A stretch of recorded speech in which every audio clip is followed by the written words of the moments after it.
अस्सलाम वालेकुम once again Saqib Rahman from KSR services. उम्मीद करता हूँ आप बढ़िया से होंगे। आज हमारा नेक्स्ट लेक्चर है ई कॉमर्स कोर्स जो हमने स्टार्ट किया है, ई कॉमर्स मैनेजमेंट का कोर्स।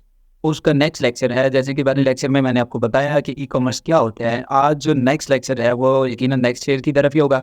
तो इसमें मैं आपको कुछ जो ई कॉमर्स के मेन कंपोनेंट्स हैं वो बताऊंगा। फिर उसको मैनेज करने के लिए, जो उसको बरकरार रखने के लिए, फर्ज करें आप कोई काम स्टार्ट करते हैं, फिर उस काम को एक चीज़ होती है जो कि उसको बाहर रखने में मदद करती है। एक पूरा आप सेटअप कैसे बनाएंगे, फ्लो कैसे बनाएंगे, वो चीज़ें आपको बताऊंगा कौन कौन सी चीज़ें होती हैं। उसके बाद नेक्स्ट मैं आपको बताऊंगा कि ई कॉमर्स की कौन कौन सी टाइप्स होती हैं। ई कॉमर्स कह लें या कोई भी बिजनेस कह लें, इनमें ये सारी टाइप्स जो हैं वो आती हैं। तो आप स्क्रीन पे यहाँ पे देख सकते हैं, जहाँ पे आपको नज़र आ रहा है कि 4 मेन कंपोनेंट्स होते हैं ई कॉमर्स के। जैसे कि बाकी काफ़ी सारी होती हैं जो माइनर चीज़ें होती हैं, लेकिन जो मेन होती हैं वो ये 4 होते हैं। जो सबसे पहला होता है वो होता है जी प्रोडक्ट। आपके पास प्रोडक्ट होनी चाहिए। प्रोडक्ट जाहिर सी बात है कि मैं आपको इंशाल्लाह बताऊंगा कि प्रोडक्ट रिसर्च आपने कैसे करनी है, लेकिन पहले आपको ये कंपोनेंट्स पता होना चाहिए। एक होता है जी प्रोडक्ट, नेक्स्ट है उसके बाद प्रोडक्ट सोर्सिंग, उसके बाद वेयर हाउसिंग, और जो लास्ट है वो है शिपिंग। तो मैं आपको स्टेप बाय स्टेप ये चीज़ें एक दफ़ा दिखा देता हूँ स्क्रीन पे, ताकि आपको पता चल जाए कि ये चीज़ें क्या होती है, अगर आपको नहीं पता तो। ये सबसे पहले प्रोडक्ट टू सेल लिखा हुआ है। इसमें अगर मैंने अमेजोन ओपन किए हुए है तो इसमें यहाँ पे आप देखें, ये मैंने एक प्रोडक्ट ओपन किया है जो स्मार्ट वॉच है। तो ये एक प्रोडक्ट है, एक बंदे ने रिसर्च की, उसे ये प्रोडक्ट अच्छी लगी और उसने सब जो उसके स्टैट्स वगैरह हैं वो इंशाल्लाह नेक्स्ट आपको बताऊंगा। वो सारे वैल्यूएशन के बाद उसे ये प्रोडक्ट अच्छी लगी और उसने वो यहाँ पे अमेजोन पे आके लॉन्च करी। ठीक है, तो उसने प्रोडक्ट लॉन्च की। आप देख सकते हैं कि उसके 8K प्लस जो है रिव्यूज़ हैं, उसकी प्राइस भी आपको नजर आ रही है, सारा कुछ। तो ये हो गया प्रोडक्ट। ठीक है, तो डिजिटल प्रोडक्ट्स भी होती हैं और फिजिकल प्रोडक्ट्स भी होती हैं। तो हम जो बात कर रहे हैं वो फिजिकल प्रोडक्ट्स की कर रहे हैं। डिजिटल प्रोडक्ट्स में भी बहुत सारी चीज़ें आ जाती हैं, जैसे कि बुक्स होती हैं जो कि PDF या SIP कोई चीज़ें होती हैं, वो डिजिटल प्रोडक्ट्स होती हैं। जो कि ऑनलाइन कोर्सेज होते हैं वो भी डिजिटल प्रोडक्ट्स होती हैं। जो आप अभी यूट्यूब पे देख रहे हैं ये भी डिजिटल प्रोडक्ट्स है। लेकिन ये तो एक चीज़ सेपरेट है कि कोई बंदा फ्री दे रहा है, कोई पेड दे रहा है। तो जो फर्स्ट करें जो पेड होगी उसे डिजिटल प्रोडक्ट के नाम से जाना जाएगा, हालांकि जो फ्री होती हैं वो भी डिजिटल प्रोडक्ट्स ही होती हैं। तो नेक्स्ट आपको एक पहला फेज तो आपको पता चल गया कि प्रोडक्ट क्या होता है। ठीक है, प्रोडक्ट क्या होती है। उसके बाद नेक्स्ट जो हमारा फेज है उसमें बताया जाता है कि जो नेक्स्ट जो मेन कंपोनेंट है ई कॉमर्स का वो है प्रोडक्ट सोर्सिंग। तो आपको एक प्रोडक्ट जो है पसंद आ गई, लेकिन अभी आपका जो नेक्स्ट क्वेश्चन है वो ये है कि मैं ये प्रोडक्ट जो है लाऊंगा कहाँ से, ये कितने की मिलेगी और मुझे इससे बेनिफिट्स भी मिलेंगे या नहीं। तो अगली चीज़ है प्रोडक्ट सोर्सिंग। जो मेन सबसे जो एक अहम प्लेटफॉर्म है ई कॉमर्स सोर्सिंग के हवाले से, उसे अलीबाबा के नाम से जाना जाता है। और ये आप देख सकते हैं कि अलीबाबा की वेबसाइट पे मैं आया, वहाँ पे मैंने स्मार्ट वॉचेस सर्च किया, स्मार्ट वॉचेस आई, तो मेरे पास ये देखिए ये स्मार्ट वॉचेस आई। तो ये सबसे पहले वाली मैंने इस बंदे की प्रोफाइल ओपन कर ली। ये एक बंदा नहीं है, ये कंपनी है। ठीक है, तो मैंने इस कंपनी को ओपन किया, तो ये कंपनी आपको नजर आ रही है। इसमें इसने डिफरेंट टाइप्स की जो है ना वॉचेस जो हैं लगा रखी हैं। तो ये आप देख सकते हैं जो आपको प्रोडक्ट पसंद आई है। फर्ज करें एक वॉच है, लेकिन वॉच की बहुत सारी टाइप्स होती है ना, लाजमी तो नहीं। अभी ये देखिए इसने 20 प्रोडक्ट्स आपके सामने शो की हुई है और हर एक जो है वो दूसरी से डिफरेंट है। किसी में अंदर अंदर खाने की चेंजेस होती हैं, किसी में वायर जो है डिस्प्ले में चेंजेस होती हैं। तो ये सारी चीज़ें आपने नोट करनी होती हैं। उसके बाद आपने प्रोडक्ट जो है ना सेलेक्ट करनी होती है। वो इस नेक्स्ट फेज में बताऊंगा कि सोर्सेज। अभी फिलहाल हम कंपोनेंट्स की बात कर रहे हैं, नेक्स्ट फेज जो है वो इंशाल्लाह इन डेप्थ इन चीज़ों को कवर करेंगे। तो इसे बोला जाता है जी कि सोर्सिंग में ये होता है कि पहले आप प्रोडक्ट उसे सेलेक्ट करेंगे, फिर आप नेगोशिएशन करेंगे। नेगोशिएशन के बाद जब एक प्राइस सेट हो जाती है तो उसके बाद फिर आप जो है वो शिपिंग और वो सारा मामला नेक्स्ट करेंगे। तो आगे जो थर्ड चीज़ है वो है वेयर हाउसिंग। अभी आपने प्रोडक्ट भी सिलेक्ट कर ली, प्रोडक्ट सेलेक्ट करने के बाद आपने उसे सोर्सिंग एजेंट से भी बात कर ली, एक कंपनी के साथ आपका कॉन्ट्रैक्ट भी हो गया, आपने वहाँ से परचेज भी कर लिया। अब नेक्स्ट चीज़ है कि वेयर हाउसिंग। अभी जो ड्रॉप शिपिंग होती है, जो लोकल ड्रॉप शिपिंग जिसे बोला जाता है, उसमें वेयर हाउस की ज़रूरत नहीं होती। डायरेक्टली हम होल सेलर से बात करते हैं, या ये जो सेलर्स होते हैं अलीबाबा पे या अली एक्सप्रेस पे, हम इनसे जाके बात करते हैं कि जी हम ड्रॉप शिपिंग कर रहे हैं, तो आप हमें क्या रेट देंगे। जैसे ही हमारे पास कस्टमर की डिटेल आएगी तो हम वो कस्टमर की डिटेल जो आपको सेंड करेंगे और आपने डायरेक्टली ऑर्डर उन्हें सेंड कर देना है। बहरहाल ये एक सेपरेट टॉपिक है। तो लेकिन अगर हम ब्रांडेड ड्रॉप शिपिंग कर रहे हैं तो उसके लिए भी हमें एक वेयर हाउस की ज़रूरत है। वेयर हाउस क्या होता है कि जैसे एक आपका अपना एक घर है, फर्ज करें आप अपने, जैसे कि आपकी दुकान है, आपने कोई चीज़ लाई, आपने वहाँ पे रखी और जो कस्टमर आया आपने उसको दे दी। तो वेयर हाउसिंग इसीलिए होता है कि जो आपके पास चीज़ पड़ी होगी आपकी वेबसाइट पे वही चीज़ आनी चाहिए, और जब वेबसाइट पे वो चीज़ देखने लगी हो और आपके वेयर हाउस पे ना हो तो फिर बहुत सारे मसाइल आते हैं। फर्ज करें एक चीज़ आपने लगाया हुआ है कि स्टॉक पड़ी हुई है, लेकिन जब आप वेयर हाउस में जाके देखते हैं तो वो चीज़ नहीं होती, और आपने शिपिंग टाइम में लिखा हुआ है कि 3 से 5 दिनों के अंदर प्रोडक्ट जो है शिप हो जाएगी। लेकिन अगर आपकी प्रोडक्ट वेयर हाउस में नहीं पड़ी तो फिर आप जाके उससे कॉन्टेक्ट करेंगे, होल सेलर से कॉन्टेक्ट करेंगे, मैनुफैक्चरर से कॉन्टेक्ट करेंगे, तो वो एक लंबा प्रोसेस हो जाएगा और आपके जो कस्टमर हैं वो उन पे बैड इम्पैक्ट पड़ेगा। ठीक है, तो जाहिर सी बात है कि आपकी सेल्स भी खराब होंगी, आपको डिस्प्यूट्स भी उठाना पड़ेंगे, आपको रिटर्न भी करना पड़ेगी, और ये सारे मामला होते हैं। तो उसके बाद नेक्स्ट चीज़ है शिपिंग।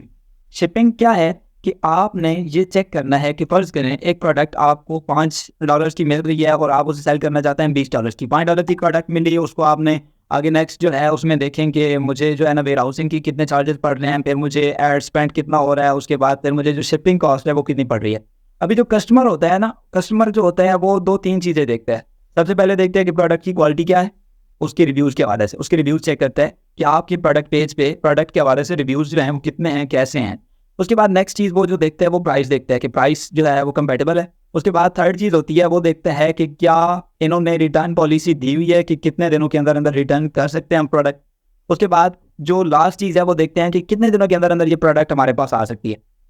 तो ये बहुत सारे केसेस आपको नजर आएंगे जब आप इस फील्ड में आएंगे कि एक बंदा आपको बोलेगा जी कि मैंने फलान डेट को ये चीज़ चाहिए थी और फलान डेट तो आज है लेकिन आज तक हमें प्रोडक्ट नहीं मिली, तो लिहाजा आप मुझे जो है ना मेरा ऑर्डर कैंसिल करें और मुझे जो है पेमेंट मेरी रिटर्न करें। तो फिर उसने कोई नहीं आपकी बात नहीं सुननी, आप चाहे जो भी कर दें, उसने फिर क्या है कि जी प्रोडक्ट मेरे पास पहुंचती जाएगी तो मैं आपको रिटर्न कर दूंगा। जाहिर है क्योंकि जब एक प्रोडक्ट रस्ते में हो तो वो तो फिर ऑर्डर कैंसिल नहीं हो सकता। लेकिन ये एक सेपरेट चीज़ है। नेक्स्ट जो है इंशाल्लाह इन सारे चैलेंजेस से निपटने के लिए मैं आपको हर हल बताऊंगा। उसके बाद नेक्स्ट चीज़ है 3 main components to maintain e commerce business. अब मेन कंपोनेंट्स हैं किसी भी ई कॉमर्स बिजनेस को मेंटेन करने के लिए। सबसे पहले है सप्लाई चेन। सप्लाई चेन में क्या चीज़ आ जाती है, आपकी वेबसाइट ठीक होनी चाहिए। उसके बाद जो आपका जिस सेलर से आपका कॉन्टैक्ट है, जो होल सेलर है उससे आपका कॉन्टैक्ट होना चाहिए। वेयर हाउसिंग जो है उसको आपने मैनेज करना है। इन्वेंट्री जैसे बोला जाता है, इन्वेंट्री मैनेज करनी होती है। फर्ज करें अगर आपके पास आप देख रहे हैं, अब जब प्रोडक्ट लॉन्च करते हैं तो आपको सेलिंग से आइडिया हो जाता है कि एक महीने में मुझे कितने पीसेस चाहिए। फर्ज करें एक महीने में आपको 100 पीसेस चाहिए और डेली आपके 3 से 4 पीसेस निकल रहे हैं, तो जैसे ही आपके 15 आपको ये भी पता होना चाहिए कि मैं अगर मैन्युफैक्चरर को आज ऑर्डर देता हूँ, होलसेलर को आज ऑर्डर देता हूँ, तो कितने दिनों में मुझे कितने पीस देगा। तो ये चीज़ें जब आपको पता होंगी तो उसके बाद आपको ये आइडिया हो जाएगा। फर्ज करें आप 10 दिनों में होलसेलर से जो है 100 पीस मंगवा सकते हैं, तो फिर आप क्या करेंगे, जब आप 20 दिन सेल कर चुकेंगे, आपको बताओ मेरे वेयर हाउस में 10 दिनों का स्टॉक पड़ा हुआ है, तो फिर आप जो है ना मैन्युफैक्चरर से या होलसेलर से कॉन्टैक्ट शुरू कर देंगे जी कि मुझे 100 पीस चाहिए। तो इसे सप्लाई चेन बोला जाता है। आपके पास पेमेंट जो है उसका भी हिसाब होना चाहिए कि इतनी मेरे पास पेमेंट है, इतनी मैंने एड्स पे स्पेंड करनी है, इतनी मैंने वेयर हाउसिंग के लिए रखनी है, इतनी मैंने प्रोडक्ट जो है सोर्सिंग पे लगानी है। तो ये सारी चीज़ें इसको सप्लाई चेन बोला जाता है। उसके बाद डिजिटल विजिबिलिटी। डिजिटल विजिबिलिटी नहायत अहम है क्योंकि आप ऑनलाइन सेलिंग कर रहे हैं, तो ऑनलाइन सेलिंग के लिए आपके पास ऑनलाइन सोर्सेज होने चाहिए। जैसे कि डिजिटल विजिबिलिटी में आ जाता है सोशल मीडिया, जो कि बहुत ही अहम है, जिसमें इंस्टाग्राम, फेसबुक, टिकटॉक ये जो है ये तीनों सरे फहरिस्त हैं। फेसबुक जो है वो एड्स के लिए जो है ज़्यादा मौसर होता है, फिर टिकटॉक है, इंस्टाग्राम है। ये सारी चीज़ें जो हैं यूरोप में या इंटरनेशनल जो भी कंट्रीज़ हैं और सब में ये चीज़ें ज़्यादा चलती हैं और इन्हीं पे ही आपका जो बिज़नेस है वो चलेगा। इन पे आपने पोस्टिंग का भी ख्याल करना होता है कि डेली पोस्टिंग करें, 2 दिनों के बाद पोस्टिंग करें। उसके बाद जो कमेंट्स में एंगेजमेंट्स होती है कि फर्ज करें आपने एक ऐड पोस्ट किया और उसको फिर आप चेक ना करें कि ऐड कैसा जा रहा है और एक दूसरा बंदा आया उसने नीचे जो है नेगेटिव कमेंट स्टार्ट कर दिया और आप कमेंट्स को हैंडल नहीं कर रहे, तो जो कस्टमर आगे देखेगा कि वो देखेगा कि यार इसमें बैड कमेंट्स हैं, मतलब ये प्रोडक्ट अच्छी नहीं है, तो वो प्रोडक्ट ओपन ही नहीं करेगा। वो शॉप नाउ वाले या क्लिक नाउ वाले बटन पे क्लिक ही नहीं करेगा। तो जब वो लैंडिंग पेज पे नहीं जाएगा तो फिर आपकी जो है ना प्रोडक्ट की जो परचेज है वो भी नहीं होगी, तो आपको हाई कॉस्ट पे जो है क्लिक्स पड़ेंगे, हाई कॉस्ट पे आपकी कन्वर्जन होगी। और जो अगली थर्ड चीज़ है वो है जी कस्टमर सपोर्ट। कस्टमर सपोर्ट जो है वो नहायत ही अहमियत की हामिल होती है। फर्ज करें कि एक कस्टमर आया प्रोडक्ट्स है परचेज करने से पहले, उसे कोई क्वेश्चन है तो वो मैसेज करेगा। जब मैसेज वो करेगा उसका भी इरादा है कि मैं प्रोडक्ट परचेज करूं, लेकिन अगर उसे कोई रिस्पॉन्स ना मिला और उसने किसी और जगह से सेम वही प्रोडक्ट जो है वो देख लिया और वहाँ से उसे कोई रिस्पॉन्स मिल गया तो वो वहाँ से परचेज कर लेगा। कस्टमर आपको वेट नहीं करेगा, चाहे आप जो भी उसे लिख के बताते रहें कि हमारे पास ये वो बिल्कुल वेट नहीं करेगा।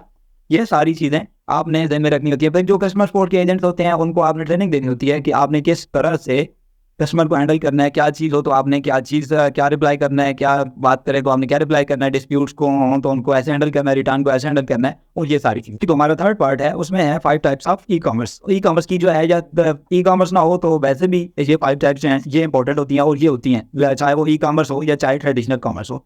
तो ये सारी चीज़ें आपको ध्यान में रखनी होती हैं। सबसे पहली चीज़ आपके सामने नजर आ रहा है B2C। तो B2C का मतलब होता है बिजनेस टू कंज्यूमर। तो बिजनेस टू कंज्यूमर क्या है कि आप बिजनेस हैं और आप जिस बंदे को सेल कर रहे हैं वो एक कंज्यूमर है, ठीक है। आप चाहे आप ट्रेडिशनल कॉमर्स कर रहे हैं चाहे ई कॉमर्स कर रहे हैं, फर्ज करें आपकी एक दुकान है तो आपने उस पर कोई चीज़ लगाई हुई तो आप बिजनेस हैं, और जो दूसरा है जो चीज़ परचेज करना है वो कंज्यूमर है। ऐसे ही ऑनलाइन भी कुछ ऐसा ही सेटअप होता है। जो नेक्स्ट पॉइंट है उसमें है बिजनेस टू बिजनेस। अब बिजनेस टू बिजनेस क्या है कि एक बिजनेस है जैसे कि मैन्युफैक्चरर है और दूसरा बिजनेस है जो कि होलसेलर है, रिटेलर है। फर्ज करें आप एक बड़े दुकानदार हैं, होलसेलर हैं, और दूसरा बंदा आपसे परचेज करने जाता है जिसकी अपनी एक छोटी दुकान है, किसी कस्बे में है, गाँव में है, तो वो चीज़ परचेज करने जाता है, तो वो एक जो है वो भी बिजनेस है। तो जो बिजनेस टू बिजनेस बात होती है ना, उसे B2B बोला जाता है। तो यकीनन आपको समझ आ जाएगा, क्योंकि जब एक बिजनेस दूसरे बिजनेस से चीज परचेज करेगा तो वो जो दूसरा बिजनेस होगा वो फिर आगे कंज्यूमर को सेल करेगा। तो ये B2B इसे बोला जाता है, बिजनेस टू बिजनेस। जो थर्ड पॉइंट है वो है C2C। अब C2C इसे कस्टमर टू कस्टमर भी बोला जाता है और कंज्यूमर टू कंज्यूमर भी बोला जाता है। अब कंज्यूमर टू कंज्यूमर क्या, इसका क्या मतलब है कि अब मैं भी कंज्यूमर हूं और आप भी कंज्यूमर हैं, तो इससे क्या होगा कि एक चीज आपके पास है, मैं अगर कहता हूं कि ये मोबाइल मेरे पास है और मैं ये सेल करना चाहता हूं और आप बोलेंगे जी कि कितने का सेल करना चाह रहे हैं, तो फर्ज करें कि मैं भी कंज्यूमर हूं, आप भी कंज्यूमर हैं, तो इसमें जो सबसे मेन जो है सर फहरिस्त नाम आता है पाकिस्तानी जो डायरेक्टरी है उसमें, वो OLX का आता है। तो OLX जो है वहाँ पे एक बंदा जाता है, उसने कोई बाइक है या कोई भी चीज़ है पुरानी सी, वो जाके सेल करनी होती है, दूसरा उसी की टाइप का बंदा आता है, वो वहाँ से जाके परचेज कर सकता है। इसी तरह से फेसबुक मार्केट प्लेस है, वहां से भी जाके इसी तरह से काम होता है, तो इसे C2C बोला जाता है। नेक्स्ट है C2B, कंज्यूमर टू बिजनेस। अब ये इंटरेस्टिंग है कि कंज्यूमर टू बिजनेस क्या चीज है, कंज्यूमर कौन सी चीज बिजनेसमैन को सेल कर सकता है या किसी बिजनेस को सेल कर सकता है। तो आप फर्ज करें आपके पास स्किल्स हैं, आप कंटेंट जनरेट कर सकते हैं, किसी भी बिजनेस के लिए आप वीडियो कंटेंट बना सकते हैं, उसके लिए एड्स बना सकते हैं, कुछ सर्विस दे सकते हैं। फर्ज करें कि एक बंदा है, जैसे कि आप जो है ना, अभी आप एक VA का कोर्स कर रहे हैं, तो आप भी एक कंज्यूमर है, कंज्यूमर टू बिजनेस। आप जब बिजनेस को सर्विस देंगे, उसको मैनेज करेंगे, तो आप भी C2B कर रहे होंगे। फर्ज करें कि एक बंदा वीडियो कंटेंट बनाता है, जिसे UGC बोला जाता है, यूजर जनरेटेड कंटेंट होता है, जो कि एड्स के लिए यूज होता है, प्रोडक्ट के लिए। नेक्स्ट आपको इस हवाले से बताऊंगा। तो जो यूजर जनरेटेड कंटेंट होता है वो इन्फ्लुएंसर होते हैं। आपने इन्फ्लुएंसर्स का नाम तो सुना होगा, मल्टीपल इन्फ्लुएंसर्स, बहुत सारे इन्फ्लुएंसर्स हैं दुनिया में, जो कि किस एक का फर्ज करें, वो बहुत सारी उनकी शरायत होती है कि एक आप उन्हें प्रोडक्ट देंगे, फिर वो आप उनको पे भी करेंगे, आप उनको स्क्रिप्ट देंगे कि ये स्क्रिप्ट आपने पढ़ी, और वो ये सारी चीज़ें UGC कंटेंट में आ जाती हैं, तो इसे C2B बोला जाता है। आगे नेक्स्ट चीज़ है D2C। अब D2C है, इसको बोला जाता है direct to consumer. Direct to consumer क्या होता है कि एक कंपनी है, उसकी अपनी प्रोडक्ट है, उसे कस्टम प्रोडक्ट बोला जाता है। उसकी अपनी प्रोडक्ट है, उसने खुद ही बनाई, उसने खुद ही जाके सेल करनी शुरू कर दी डायरेक्ट कंज्यूमर को। फर्ज करें एक मिठाई वाली दुकान है, मिठाई वाली दुकान वाला जो क्या करता है, वो सारी चीज़ें अपने पास से बनाता है, मिठाइयाँ अपने पास से बनाता है, और वो कस्टमर उसके पास आता है, वो कस्टमर को सेल कर देता है। तो आपकी ज़बान में मैंने आपको ये चीज़ समझा दी कि D2C क्या होता है। तो उम्मीद करता हूँ कि आपको ये भी पसंद आई होगी वीडियोस। इंशाल्लाह नेक्स्ट वीडियोस में आपको नेक्स्ट स्टेप के साथ मिलता हूँ, तब तक के लिए अल्लाह।